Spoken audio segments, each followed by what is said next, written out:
ワンちゃんも私たちと同じアレルギーになることが。そら、最近くしゃみ多いけど大丈夫。何か気になる匂いがして。季節の変わり目や新しい食材、犬のアレルギーの原因は様々です。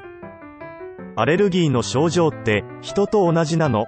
かゆみやくしゃみ、食物にも反応することもあるよ。早期発見、早期対応が大切。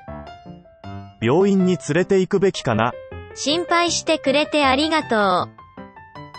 愛犬の健康は、日々の観察から、詳しい情報やアレルギー対策については、本編の YouTube 動画で詳しく解説します。一緒に愛犬の健康を守りましょう。